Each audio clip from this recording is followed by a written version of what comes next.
प्रेम की यात्रा और हरि नाम का अमर उपदेश। यह कहानी है एक छोटे बालक प्रेम की, जिसने सच्चे आनंद की खोज में संसार के सुखों को नश्वर मानकर घर छोड़ दिया। उसका सफर कठिनाइयों से भरा था। जंगल के रास्ते में प्रेम भयंकर बीमार पड़ गया। जब वह पीड़ा में था तो उसे एक गहन अनुभूति हुई। दुहक कोई सजा नहीं है, यह तो हृदय को अहंकार से शुद्ध करने का उपहार है। इस अनुभूति ने उसे तोड़कर नहीं बल्कि मजबूत कर दिया। उसने अपने दर्द और इच्छाओं को पूरी तरह श्री कृष्ण के चरणों में समर्पित कर दिया। वह समझ गया कि सच्चा त्याग संसार को छोड़ने में नहीं बल्कि स्वयं को भगवान के प्रति समर्पित करने में है। स्वास्थ्य लाभ के बाद प्रेम अंततः वृंदावन पहुंचा।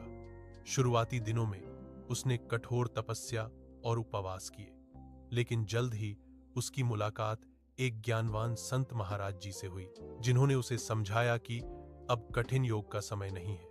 वत्स, कलयुग में सच्ची भक्ति का मार्ग कठिन तपस्या नहीं बल्कि सरल प्रेममयी भक्ति और निरंतर नाम जप है। तुम्हारा हृदय अब शुद्ध हो चुका है, बस इस नाम को धारा बना लो। प्रेम ने अपना नाम बदलकर प्रेमानंद रख लिया और वह वृंदावन में कृष्ण के नाम जप, कीर्तन और प्रेम सेवा में लीन हो गया। इस बीच शहर में श्रीमती देवी नामक एक गृहस्थ महिला थी। वह बहुत धार्मिक थी, लेकिन अपनी पारिवारिक जिम्मेदारियों के कारण उदास रहती थी। उसे लगता था कि वह कभी भगवान को पा नहीं पाएगी, क्योंकि वह संसार के काम नहीं छोड़ सकती। एक बार वह वृंदावन आकर महाराज जी के पास पहुंची और अश्रुपूरित नेत्रों से बोली, महाराज जी, मेरा उद्धार कैसे होगा? क्या मुझे भी शांति पाने के लिए घर छोड़ देना चाहिए? महाराज जी मुस्कुराए। उन्होंने प्रेम की ओर इशारा किया, जो पास ही बैठकर मधुरता से हरे कृष्ण का जप कर रहे थे, और श्रीमती देवी को उपदेश देना शुरू किया। महाराज जी ने अपनी बगल से एक खाली घड़ा उठाया और कहा, बेटी, तुम चिंता मत करो, तुम्हें दुनिया के काम छोड़ने की जरूरत नहीं है। तुम यह खाली घड़ा, तुम्हारी चिंताएं नहीं उठाओ, तुम इसे हरिनाम रूपी जल से भर लो। उन्होंने समझाया, हाथों से संसार का काम करो, पति की सेवा करो, बच्चों को पालो, अपनी जिम्मेदारियां निभाओ, पर हृदय और जबान से हमेशा भगवान का नाम जपो।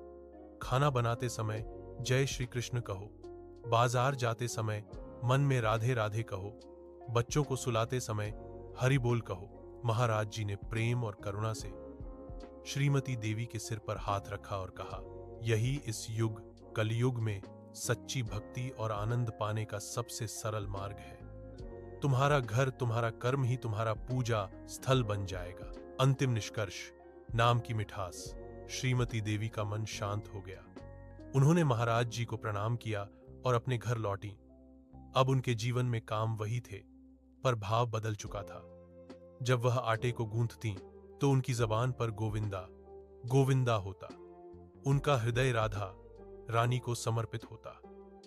वह उसी क्षण से अपने घर में प्रेम, जो अब प्रेमानंद थे, की तरह आनंदित रहने लगी, क्योंकि उनके संसार का घड़ा अब हरि नाम के दिव्य जल से भरा हुआ था।